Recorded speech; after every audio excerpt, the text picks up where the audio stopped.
신앙 고백하심으로 새벽 예배 드립니다. 천능하사 천지를 만드신 하나님 아버지를 내가 믿사오며 그 외아들 우리 주 예수 그리스도를 믿사오니 이는 성령으로 잉태하사 동정녀 마리아에게 나시고 본디오 빌라도에게 고난을 받으사 십자가에 못 박혀 죽으시고 장사한 지 사흘 만에 죽은 자 가운데서 다시 살아나시며 하늘에 오르사 전능하신 하나님 우편에 앉아 계시다가 저리로서 산 자와 죽은 자를 심판하러 오시리라. 성령을 믿사오며 거룩한 공예와 성도가 서로 교통하는 것과 죄를 사하여 주시는 것과 몸이 다히 사는 것과 영원히 사는 것을 믿사옵나이다. 아멘. 찬송가 549장 찬양합니다. 549장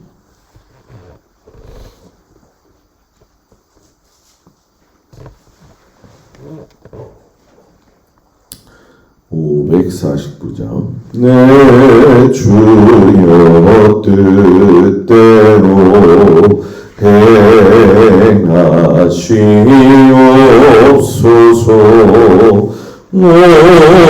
몸과 영혼을 다 주께 드리니 이 세상 고락가 주 인도하시고 날 주관하셔서 뜻대로 하소서. 내 주여 뜻대로 행하시옵소서.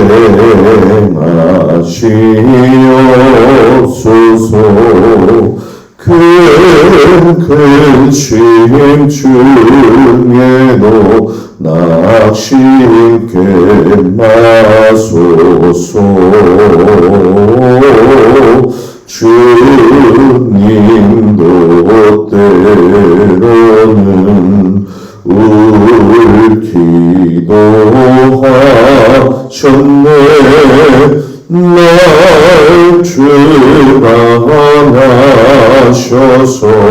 뜻대로 하소서.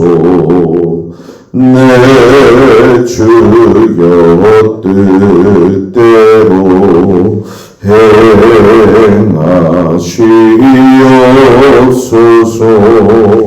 내 모든 일들을 다 주께 맡기고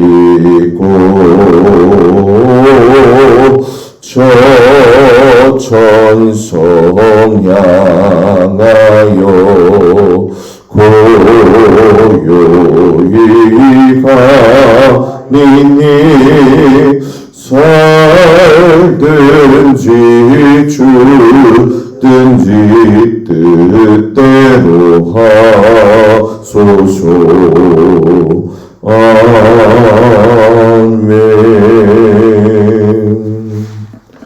오늘 말씀은 다니엘 1장과 2장 말씀이 되어집니다. 읽을 말씀은 2장 36절에서 49절까지 말씀을 보도록 합니다. 다니엘 2장 36절에서 49절까지 말씀을 다 같이 봉독합니다. 다니엘 2장 36절에서 49절까지 말씀. 그 꿈이 이러한즉 내가 이제 그 해석을 왕 앞에 아뢰리이다. 왕이여 왕은 여러 왕들 중에 왕이시라. 하늘이 하나님이 나라와 권세와 능력과 영광을 왕에게 주셨고 사람들과 들짐승과 공중의 새들 어느 곳에 있는 것을 막론하고 그것들을 왕의 손에 넘기사 다 다스리게 하셨으니 왕은 곧 그 금머리니이다. 왕을 뒤이어 왕보다 못한 나라가 일어날 것이요 셋째로 또 똑같은 나라가 일어나서 온 세계를 다스릴 것이며 넷째 나라는 강하기가 쇠 같으리니 쇠는 모든 물건을 부서뜨리고 이기는 것이라. 쇠가 모든 것을 부수는 것 같이 그 나라가 문 나라를 부서뜨리고 찢을 것이며 왕께서 그 발과 발가락이 얼마나 토기장이에 진흙이요 얼마나 쇠인 것을 보셨은즉 그 나라가 나누일 것이며 왕께서 쇠와 진흙이 섞인 것을 보셨은즉 그 나라가 쇠 같은 든든함이 있을 것이나 그 발가락이 얼마나 쇠요 얼마나 진흙인즉 그 나라가 얼마나 든든하고 얼마나 부서질 만한 것이며 왕께서 쇠와 진흙이 섞인 것을 보셨은즉 그들이 다른 민족과 서로 섞일 것이나 그들이 피차에 합하지 아니함이 쇠와 진흙이 합하지 않음과 같으리이다. 이 여러 왕들의 시대에 하늘의 하나님이 한 나라를 세우시리니 이것은 영원히 망하지도 아니할 것이요 그 국권이 다른 백성에게로 돌아가지도 아니할 것이요 도리어 이 모든 나라를 쳐서 멸망시키고 영원히 설 것이라. 손대지 아니한 돌이 산에서 나와서 쇠와 녹과 진흙과 은과 금을 부서뜨린 것을 왕께서 보내신 것은 크신 하나님이 장래일을 왕께 알게 하신 것이라. 이 꿈은 참되고 이 해석은 확실하니이다 하니 이에 느부갓네살 왕이 엎드려 다니엘에게 절하고 명하여 예물과 향품을 그에게 주게 하니라.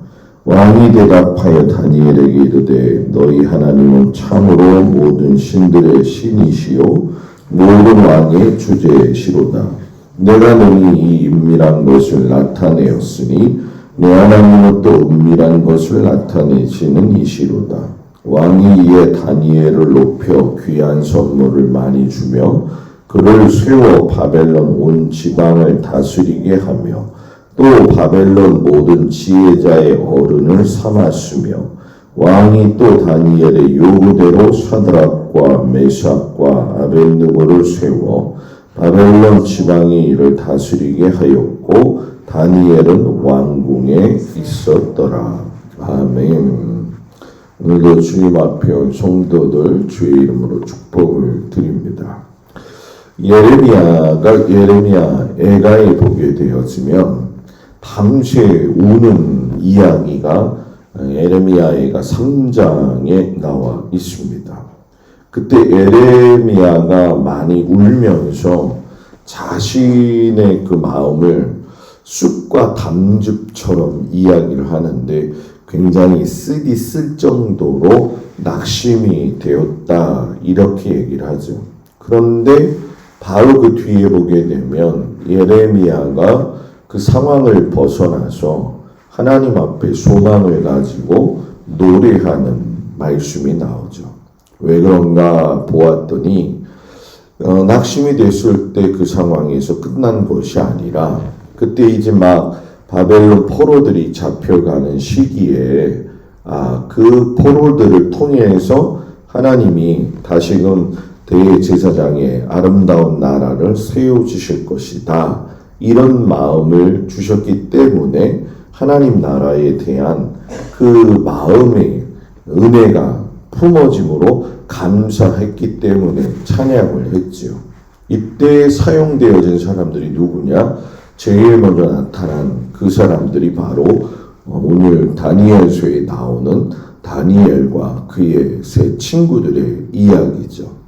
1차 바벨론 끌려갔을 적에 아직 나라가 멸망하기 전이었지만은 여호야긴 왕 그리고 에스겔을 포함해서 약 10,000여 명이 끌려가게 되어지죠.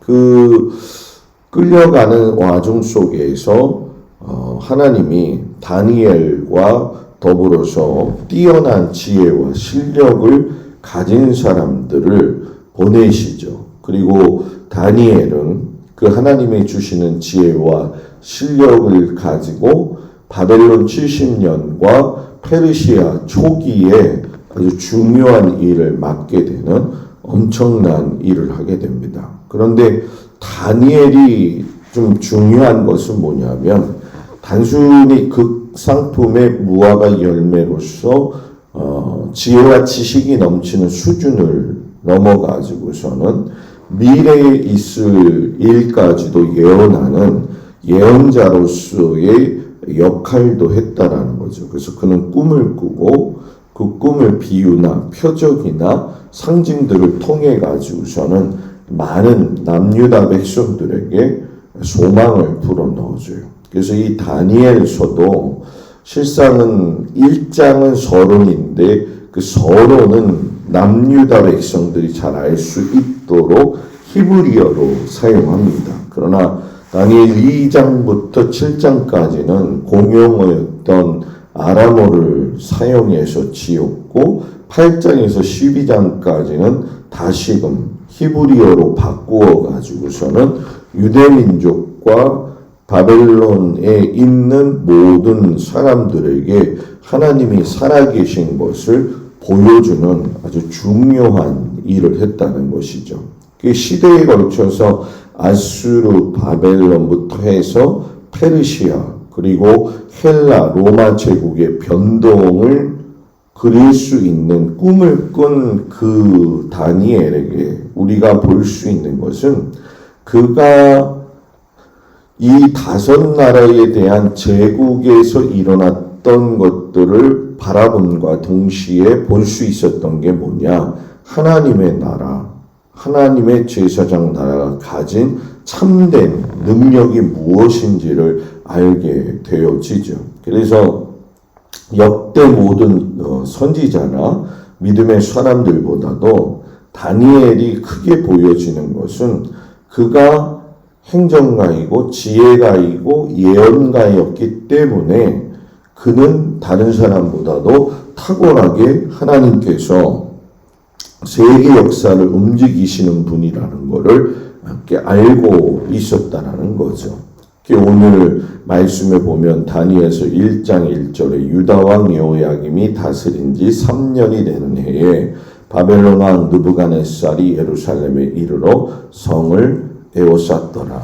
강자로 아수르 제국이 이제 멸망되어지면서 바벨론이 이제 올라가 가지고 남유다를 이렇게 포위한 내용으로 시작을 하게 되어지죠. 그리고 여기에서 승리한 바벨론은 다른 것보다도 그 정책 자체를 각 식민지에서 유능하다고 생각하는 청소년들을 인질로 잡아가서 그 상황에서 바벨론 문화를 배우게 해가지고서는 다시금 그들로 하여금 다스리게 하는 그런 정책을 가지고 있었던 거죠. 그때 다니엘과 세 친구가 붙잡혀 가게 되어진 거지만 실상 이 상위 0.1%의 그 바벨론의 계획은 하나님의 계획이었다라는 얘기죠. 왜? 그 과정을 통해서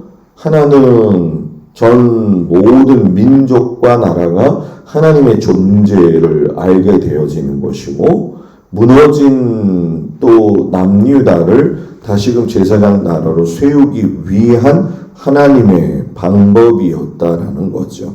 그래서 이 성경에서는 세 사람을 표현하기를 흠이 없고 용모가 아름답다, 지혜를 통찰하고 지식에 통달했다라고 이야기하면서 4절, 5절에서 이야기를 하는데 아주 극찬을 하게 돼요. 그리고 이들에게는 왕의 특권, 왕의 먹는 수준으로 관리가 되어지고 먹는 것 할례까지 또 가르치는 것까지도 탁월했다라는 거죠. 그 탁월한 상황들에서 탁월한 사람들이 모여 있는 그 탁월한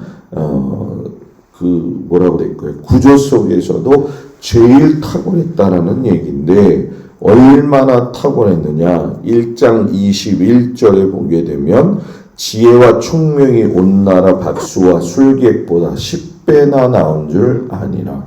여러분 10배 이상의 머리가 또 지혜와 성적이 탁월했다라는 얘기죠. 그러니까 이 바벨론식의 교육은 우리가 잘 아는 것처럼 이 전 세계를 움직이시는 하나님의 정책 가운데 일어난 거잖아요. 그런데 들어가자마자 부딪힌 게 바로 음식 문제였다라는 거죠. 왜냐하면 바벨론은 정치라고 하는 이데올로기를 가지고 이 잡혀온 사람들을 갖다가 가르치고 제공하고 했었단 말이에요. 그것이 이제 음식물이었었는데 이데올로기라고 하는 건 굉장히 사람의 사회 속에서 아주 대단한 영향력을 가지고 있잖아요. 지금 우리 전 세계도 사회주의냐 민주주의냐 이게 결국은 이데올로기의 싸움이거든요. 그 이데올로기의 싸움에서 다니엘이 안 먹겠다는 거죠. 이 얘기는 난 죽겠다라는 거예요. 내가 내 신앙을 지키기 위해서는 이 이데올로기를 극복할 수 있는 건 신앙이다 라고 분명하게 선을 그은 거죠. 그러니까 이데올로기는 신앙 아래에 있다라고 하는 거예요. 이거는 철저한 거죠. 그런데 요즘 형태를 보게 되면 신앙 안에 이데올로기조차도 양분화시켜서 진보냐 보수냐로 나누는 것은 굉장히 어리석은 일이라는 거예요. 왜냐하면 진짜 하나님을 섬기는 믿음의 신앙은 진보냐 보수냐로 나누는 게 아니라 하나님을 따르느냐 이게 기준이 되어야 된다는 거죠. 이때의 그 환관장 아스브나스가 다니엘이 그러는 모습을 보면서 자기 목숨도 경각에 달리게 되니까 다니엘이 그러면 10일 동안 우리를 테스트해봐라. 그래가지고 결국은 다윗이 골리앗을 죽였던 그 결단의 모습처럼 다니엘도 하나님의 그 레위기 11장 음식의 규례를 통해 가지고서는 그가 살아온 삶의 배경에서의 신앙심을 절대로 놓치지 아니했다라는 거죠. 결국 다니엘이 그 11장 내용을 알았다는 것은 우리가 그의 어머니나 그의 부모 아버지를 통해서 계속적으로 배워왔다라고 하는 것이고, 이 신앙의 깊은 뿌리와 이 신앙의 뜻을 정하고 난 이후에는 하나님이 그렇게 살려고 하는 자에게는 살 수 있는 힘도 주시고 탁월함을 허락하셨다라는 거죠. 그래서 고레스 원년까지 이 일을 감당하게 하시는데, 실상 이 문제가 생긴 건 그 뒤의 문제예요. 왜냐하면 이 애굽에서 바로가 꿈꾸었던 내용은 요셉에게 그 내용이 전해지고 해석하는 문제였다고 한다면, 느부갓네살의 꿈은 꿈의 내용도 가르쳐주지 아니하고 그걸 알아가지고 와서 설명하라는 거죠. 그래서 바벨론의 술사들도 이런 일이 어디 있느냐라고 할 정도로 속으로 비웃고 그런 상황이었는데, 이게 비웃지 못하는 게 뭐냐 하면 느부갓네살 왕이 죽이겠다는 거죠. 근데 이 죽이겠다는 게 뭐 왕이니까 그렇지 이렇게 생각하시지만, 너희가 그 꿈을 꾸지 못하고 그 꿈을 해석하지 못하게 되어진다고 한다면 내 말이 법이라는 거예요. 그래서 우리가 잘 아는 것처럼 남유다의 마지막 왕 시드기야의 두 아들의 죽음도 그렇고 시드기야의 눈을 뽑아내는 것도 실상은 여러분 느부갓네살 왕의 그 말 한마디였거든요. 그러니까 여기서 너희들이 꿈을 꾸고 와서 해석하지 않으면 이건 법이라는 얘기예요. 다 죽이겠다라는 거죠. 그때 우리가 행할 수 있는 게 뭐냐? 다니엘의 모습처럼 하늘을 봤다라는 거죠. 하늘의 하나님을 믿고 의지했다라는 거죠. 아무리 극하고 어려운 상황 속에서 내 눈이 어디로 향해져 있느냐, 내 마음이 어디에게 집중되어져 있느냐, 이것이 그 사람의 믿음의 현재 모습이 되어진다라는 거죠. 그래서 결국은 다니엘이 세 친구에게 중보기도를 부탁하는 내용이 다니엘서 2장 17절, 18절의 말씀이죠. 다니엘이 자기 집으로 돌아가서 친구 하나냐, 미사엘, 아사랴에게 알리고 하늘에 계신 하나님이 은밀한 일에 대하여 불쌍히 여기사 다니엘과 친구들이 바벨론의 다른 지혜자들과 함께 죽임을 당하지 않게 하시기를 그들로 하여금 구하게 하니라. 중보기도가 바로 이거죠. 그래서 가장 아름다운 모델인데 이 다니엘 기도와 세 친구의 중보기도로 인해서 그들은 하나님의 능력을 경험하게 되어지죠. 바로 꿈의 해석이라는 거죠. 그리고 그 꿈의 해석은 오늘 우리가 읽은 말씀처럼 다니엘서 2장 20절에서 23절 전에 먼저 보게 되면 다니엘이 하나님 앞에 기도해요. 뭐라고 하냐면 하나님께 모든 게 다 있다는 거죠. 지혜와 능력이 있고 계절과 때를 바꾸시고 왕도 세우시고 왕도 무너뜨리시는 그 아버지 하나님, 깊고 은밀한 일을 내게 보여주십시오.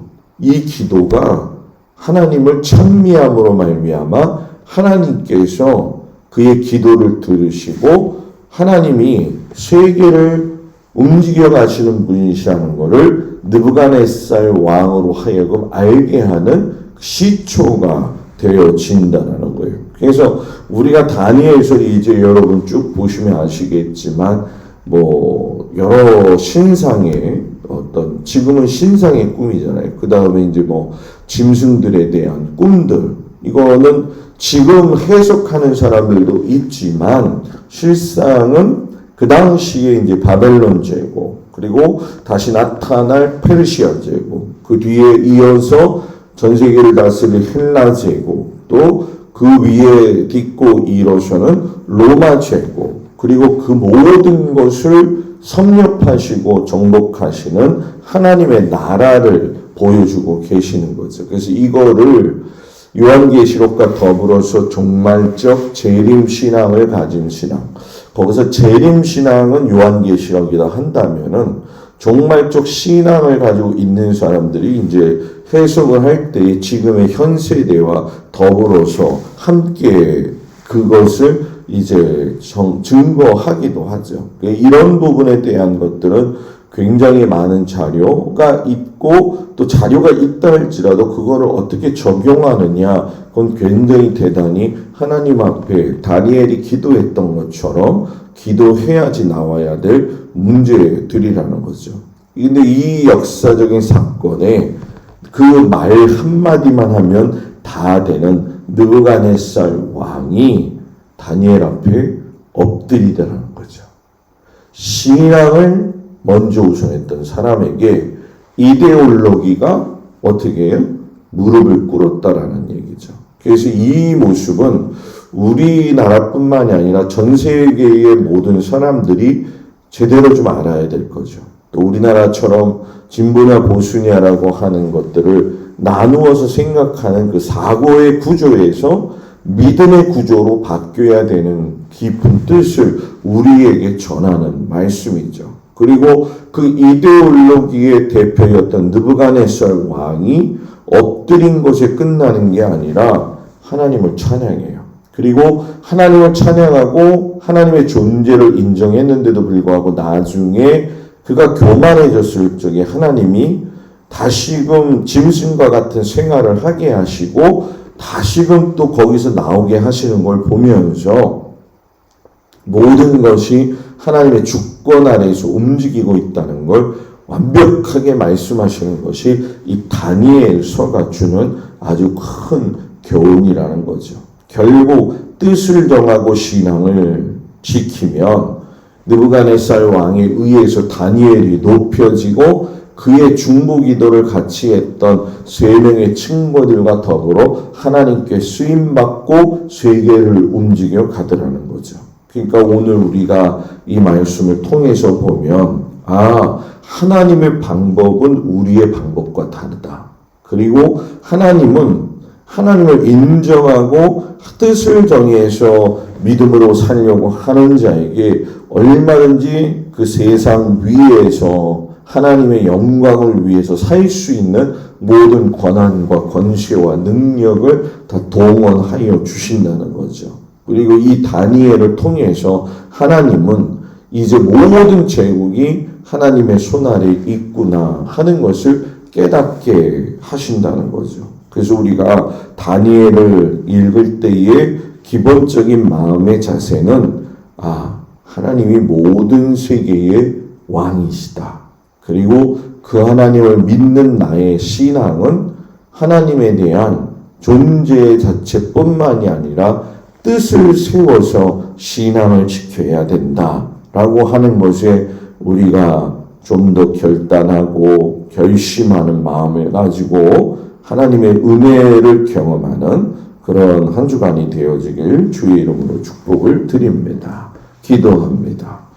다니엘이 하나님 앞에 기도할 적에 역사를 주관하시는 하나님을 알게 하시고 깨닫게 하심을 우리가 보게 되어집니다.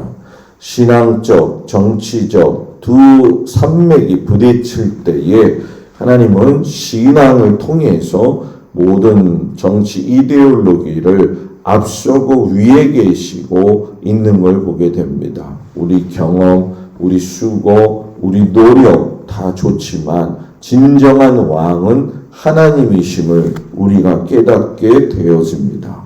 왕이신 아버지 하나님을 찬미하며 살아갈 수 있는 은혜를 허락하여 주시옵소서. 아버지 거룩한 주일을 준비하는 주말입니다. 모든 성도들에게 은혜를 덧입혀 주시옵시고 세상에서의 아버지 하나님 주시는 그 기쁨보다도 하나님 때문에 받는 그 기쁨으로 살아가게 하시고 거룩한 주일을 각자의 처소에서 잘 준비하게 하여 주시옵시고 성도들과 그들의 가정과 일터를 주님이 지키시고 인도하시옵소서. 예수님의 이름으로 기도드렸습니다. 아멘. 하늘에 계신 우리 아버지여 이름이 거룩히 여김을 받으시오며 나라의 마옵시며 뜻이 하늘에서 이루어진 것 같이 땅에서도 이루어지이다. 오늘날 우리에게 일용할 양식을 주옵시고 우리가 우리에게 죄 지은 자를 사하여 준 것 같이 우리 죄를 사하여 주옵시고 우리를 시험에 들지 말게 하옵시며 다만 악에서 구하옵소서. 이 나라와 권세와 영광이 아버지께 영원히 있사옵나이다. 아멘.